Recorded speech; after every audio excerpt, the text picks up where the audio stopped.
ഉത്തർപ്രദേശിൽ ബലാത്സംഗ കൊലപാതക കേസ് പ്രതിയെ ഏറ്റുമുട്ടലിൽ വധിച്ചുവെന്ന് പോലീസ്. ചോട്ടു എന്ന ജസീമാണ് പ്രത്യേക പരിശീലനം ലഭിച്ച സ്വാറ്റ് സംഘത്തിന്റെ വെടിവയ്പിൽ കൊല്ലപ്പെട്ടത്.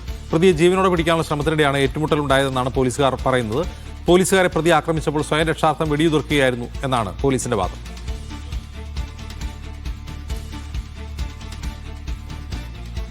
റഷീദ് ബിൻ മുഹമ്മദ് ഡൽഹിയിൽ നിന്ന്. റഷീദ്, എന്താണ് സംഭവം?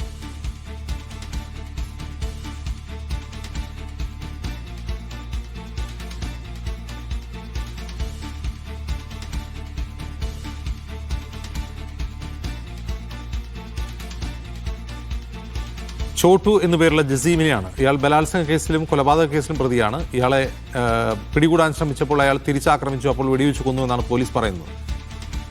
ഏറ്റുമുട്ടൽ കൊലകൾക്ക് കുപ്രസിദ്ധമായ ഒരു സംസ്ഥാനമാണ് UP എന്ന് നമുക്കറിയാം. യോഗി ആദിത്യനാഥ് സർക്കാരിന് കീഴിൽ നിരവധി ക്രിമിനലുകളെ വെടിയുതിർത്ത് കൊന്ന നിരവധി സംഭവങ്ങൾ ഉണ്ടായിട്ടുണ്ട്. ടെലിവിഷൻ ക്യാമറയ്ക്ക് മുമ്പിൽ പോലും ക്രിമിനലുകളെ വെടിവെച്ച് കൊല്ലുന്ന ഒരു സാഹചര്യം ഉണ്ടായിട്ടുണ്ട്.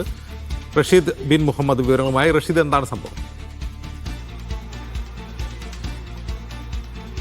അജിംസ്, ഈ മാസം 11-ാം തീയതിയാണ് ഗാസിയാബാദിൽ കേസിന് ആസ്പദമായിട്ടുള്ള സംഭവം ഉണ്ടായിട്ടുണ്ടായത്. 4 വയസ്സുകാരിയെ അമ്മാവനായിട്ടുള്ള പ്രതി ബലാത്സംഗം ചെയ്യുകയും പിന്നീട് കൊലപ്പെടുത്തുകയുമായിരുന്നു. ഈ പ്രതിയെ കണ്ടെത്തുന്നതിനും അറസ്റ്റ് ചെയ്തതിനുമായി നേരത്തെ തന്നെ പോലീസ് ഇത്തരത്തിൽ ലുക്കൌട്ട് നോട്ടീസ് അടക്കം നൽകുകയും 50,000 രൂപ പാരിതോഷികമടക്കം പ്രഖ്യാപിക്കുകയും ചെയ്തിരുന്നു. എന്തായാലും കഴിഞ്ഞ ദിവസം ഉത്തർപ്രദേശിലെ ഒരു മേഖലയിൽ നിന്ന് ഇയാളെ കണ്ടെത്തുകയും ഇയാളെ കീഴ്പ്പെടുത്തുന്നതിനായി പോലീസ് സംഘവും അതോടൊപ്പം തന്നെ പ്രത്യേക അന്വേഷണ സംഘമായിട്ടുള്ള സ്വാറ്റ് സംഘവും ശ്രമം നടത്തുകയായിരുന്നു. ഇതിനിടയിൽ 2 പോലീസ് ഉദ്യോഗസ്ഥർക്ക് നേരെ ഇയാൾ വെടിവെക്കുകയും ആക്രമണം നടത്തുകയും ചെയ്തു. ഇതിനിടയിൽ രക്ഷാദൗത്യത്തിന്റെ ഭാഗമായിക്കൊണ്ട് ഇയാൾക്ക് നേരെ വെടിയുതിർക്കുകയായിരുന്നു എന്നുള്ളതാണ് ഇപ്പോൾ പോലീസ് ഉദ്യോഗസ്ഥർ വ്യക്തമാക്കിയിരിക്കുന്നത്. എന്തായാലും ചോട്ടു എന്ന ജസീമിനെയാണ് ഈ ഏറ്റുമുട്ടലിനിടെ സ്വാറ്റ് സംഘം കൊലപ്പെടുത്തിയിരിക്കുന്നത്. ഇയാൾ നേരത്തെയും വിവിധ കേസുകളിൽ പ്രതിയായിരുന്നു എന്നുള്ളതാണ് ഇപ്പോൾ പോലീസ് വ്യക്തമാക്കിയിരിക്കുന്നത്. എന്തായാലും 11-ാം തീയതി നടന്നിട്ടുള്ള കേസുമായി ബന്ധപ്പെട്ട അന്വേഷണത്തിനിടയിലാണ് ഈ പ്രതികളെ ഇപ്പോൾ അന്വേഷണ സംഘം ഈ ഏറ്റുമുട്ടലിലൂടെ കൊലപ്പെടുത്തിയിരിക്കുന്നത്.